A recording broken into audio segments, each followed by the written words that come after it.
Hello, James. James, aka DVD Collector 1974, for those of you who aren't familiar with him, is one of my compadres on the Movie Reviewers 100. He has recently reached 1,000 subscribers, and he's having a giveaway right now. I believe it's a random drawing. The prize that he is giving away is a very, very large poster, what he calls a banner, of the young Victor, who's the main character from the animated film Frankenweenie. Basically the younger kid version of Dr. Frankenstein. He reanimates his dog Sparky back to life after Sparky dies.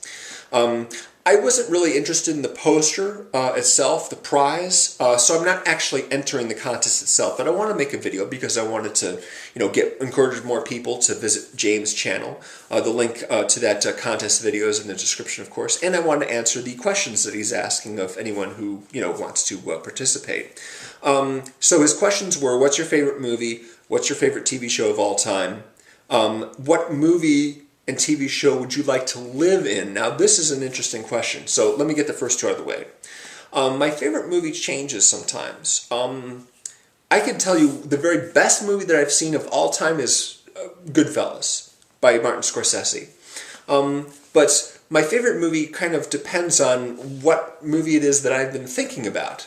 I wouldn't say that my favorite movie is The Day of the Jackal.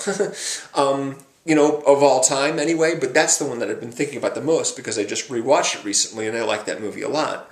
But there's lots of films that I think about, fondly from time to time, and there are occasions when I'm thinking about that film more. But if I had to say of all time, that would really, really, really be tough. For a long time, it was Back to the Future. For a long, long time, Back to the Future was my #1 favorite movie of all time. And of course, I still really like it. It's probably #2 on my list right now, right below Goodfellas. And I have sort of a all-time best of list, which is sort of a cross between what are the best movies I've ever seen in terms of quality and just what I have the most affection for. Because there are a lot of movies on that list that I have more affection for than anything else. But yeah, Back to the Future is definitely a strong candidate. As is Goodfellas. Goodfellas I saw them both at very important ages. Back to the Future I saw when I was 12. Goodfellas I saw when I was 17. So those were good ages to see those films at, and my friends and I, we all went to see Goodfellas and we just loved the hell out of it, we just thought it was the greatest thing. But we've, there's been a lot of movies that, Seven is one of my favorite movies as well. Seven is just an incomparable experience for me. Seeing that in the movie theater, I was just, it was like no other experience I've ever had. Got so wrapped up in everything. Hadn't been wrapped up in a film since like, E.T. or, the earlier Star Wars movies, something like that.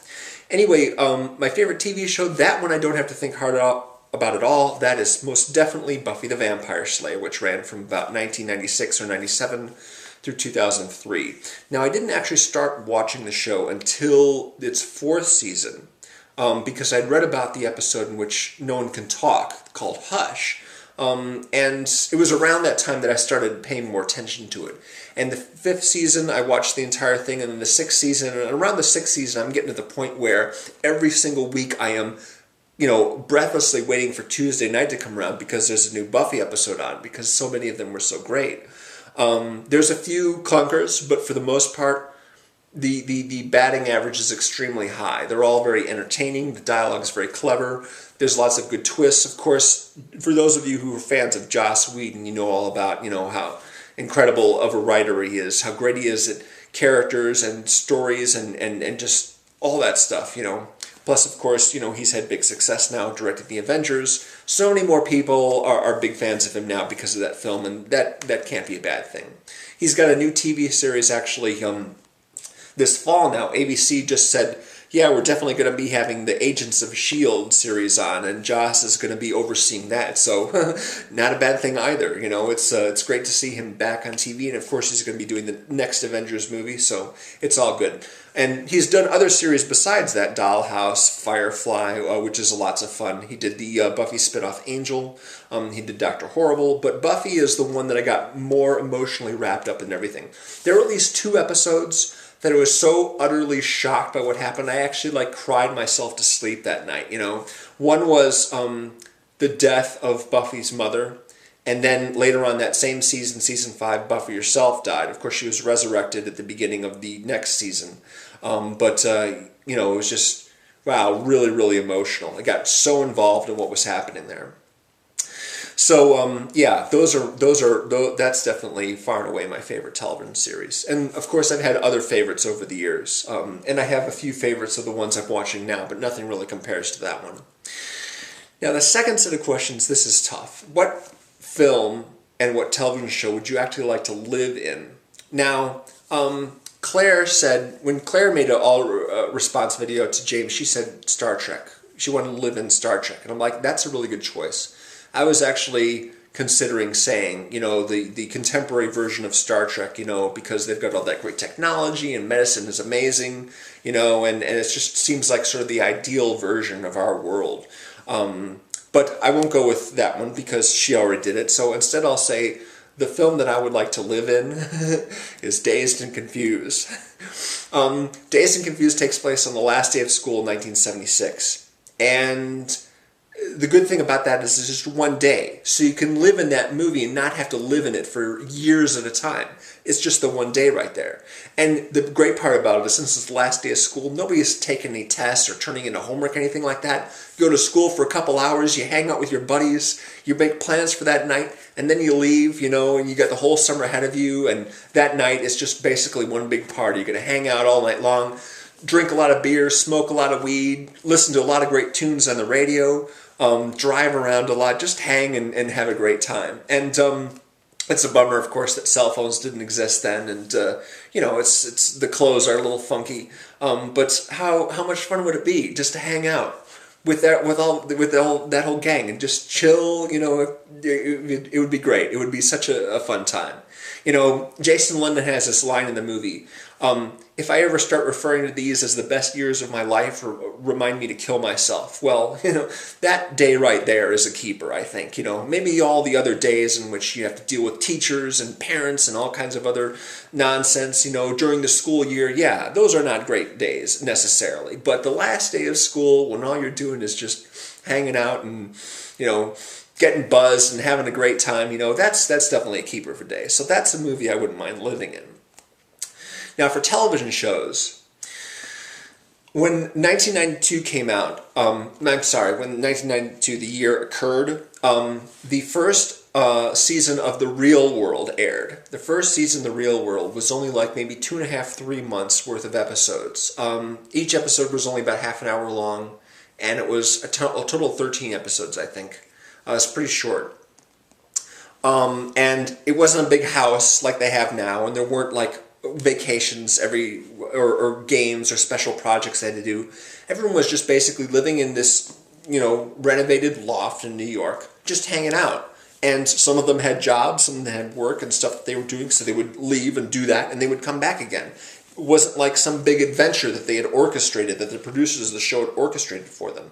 It was all just them learning to get along with each other. And each of the 7 people were really strong personalities as well. I mean, I haven't watched The Real World, the show, in a really long time, or any of the other sort of game shows that they had on. They had a lot of veteran cast members from both The Real World and the other show, Road Rules, on these competitions called the Challenge or the Inferno or something like that. They're like big game shows where they're all living together and then they compete in physical challenges. But I can hardly tell any of the characters apart from each other anymore. And they are characters, you know. They do sort of pick people to contrast with each other. But that first season was just like everyone was actually smart. You know, not just looking to party and just have a good time. Everyone was actually smart and had their own personality.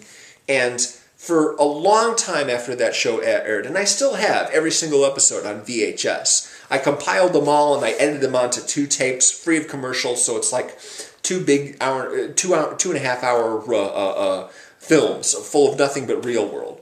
But you had Kevin, who was a black guy, who was a writer and sort of an activist type, you know, very strong political beliefs, and just sort of kind of pissed at the whole system, you know, the whole social and political system.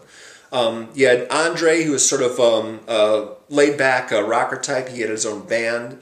You had Becky, who was a singer-songwriter. You had Eric, who was a model. He was kind of the vapid one of the bunch right there. You know, he had a lot of fun. He was a goof, but yeah, not necessarily the most admirable guy in the bunch. You had Heather. She was an aspiring rapper. Her handle, I think, was Heather B. You had Norman, who was an artist of some kind. Who am I missing? Who am I missing? Julie. Yes, that's right, Julie. Julie was the only person who was actually not from New York. It took place in New York. Everyone was practically from that area. But she was the only one that actually came from a different state. Unlike now, where everybody comes from different states and all converge in one seat for the first time. Julie was supposedly the naive kid of the bunch because she was the youngest. She was only 19 and everyone else was like at least 23 or something like that. But she was actually one of the smartest in the group. And Eric, the model, actually had sort of a thing for her and liked flirting with her a lot, and she wasn't having it. She would kind of like play him a bit. So she went on to like get married, have a couple kids. She isn't in many of those reunion specials that they have every once in a while.